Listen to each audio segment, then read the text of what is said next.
Creatures of lore, thank you for joining me for the first installment of Innistrad Midnight Hunt lore. Today, we're going to be taking a look at what's going on with Arlencord and the world of Innistrad overall. Arlencord was investigating a series of murders. Things on Innistrad were getting decidedly worse.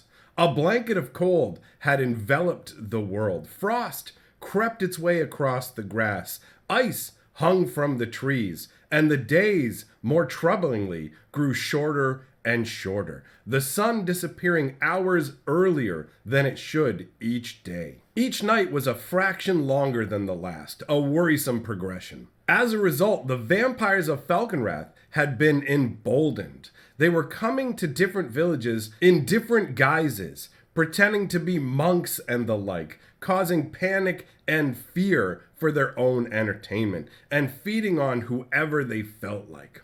The lengthening night was a boon to the vampires, boosting their strength and cloaking what they were doing under the darkness. The villagers' makeshift cobbled together holy symbols of Avacyn had no effect.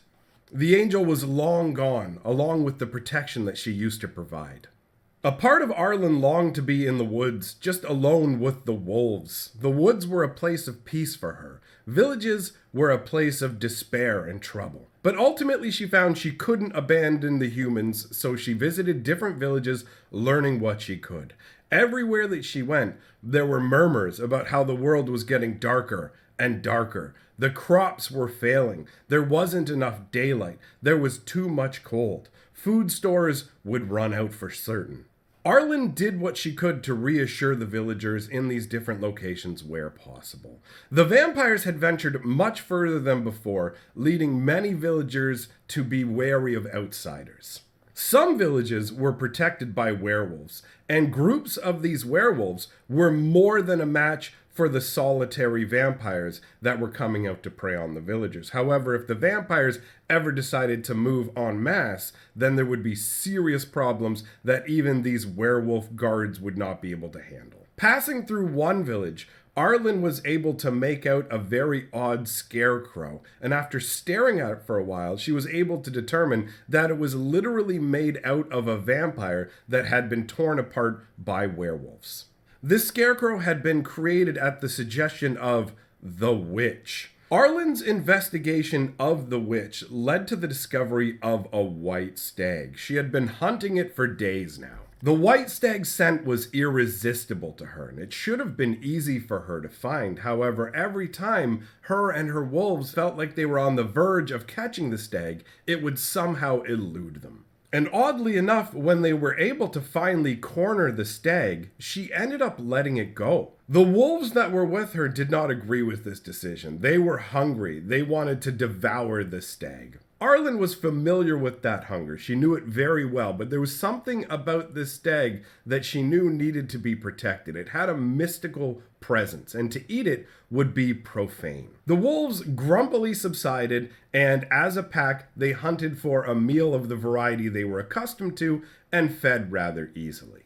Content after having their meal, they fell asleep. Arlen awoke to find a sword driven into the ground, and atop that sword was the skull of the white stag. The smell was unmistakable. Arlen knew who was responsible. Tovalar was aware that Arlen had let the stag go, and this was his way of showing his disapproval.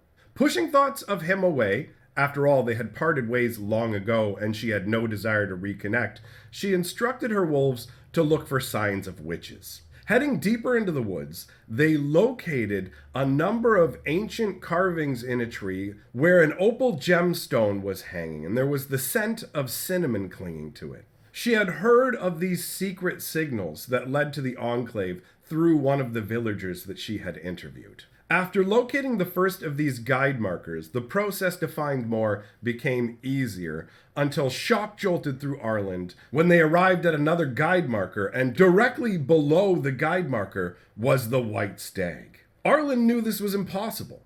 The stag smelled decidedly unlike the other stag and didn't act the same. In fact, the stag started circling them, which is not something a stag normally does when presented with a group of wolves. This made the wolves uneasy and they started to growl, at which point the stag finally started to act at least a little bit normal by backing away from the wolves.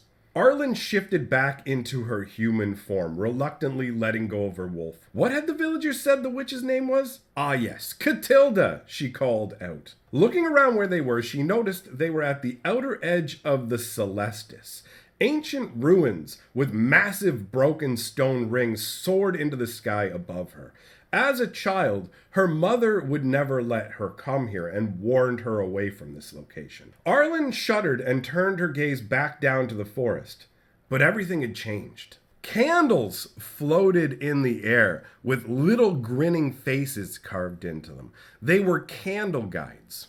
Candle guides were born from the anxiety of humans. For example, a number of them had been created when a hunting party went missing in the woods and their loved ones could not deal with the loss. These candles floated in the air all around the makeshift camp that had appeared right before Arlen's eye. There were hide tents with the same designs that she saw on the trees. There were more bizarre scarecrows, and about 20 or so different people wearing headdresses. Their headdresses were festooned with similar gems to the guide markers. Some of these individuals were casting spells, others were leaned over cauldrons, brewing up something unknowable. The entirety of this place had the smell of ancient magic long unseen, but did not bear the taint of evil. Sat atop a mossy log was Catilda, her white hair interwoven with her headdress, arcane symbols painted on her skin. Arlen asked, "Who are you people?" Catilda responded, "An ancient order, the Dawnheart Coven." Arlen inquired as to why she had never heard of the Dawnheart Coven before. Catilda went on to explain that as long as the Archangel Avacyn was looking over the plain, the Witches' Coven had melted into the shadows. But now that Avacyn has disappeared, the Witches' Coven had returned. As she was explaining this, Catilda slammed her staff down into the earth, and life flowed up into the shape of a white stag. Catilda said, "You have yet to introduce yourself." "I am Arlen Cord. I'm seeking answers into the lengthening dark." Catilda glanced at her with a knowing look. "There is a ritual for this, built on the faith of the many.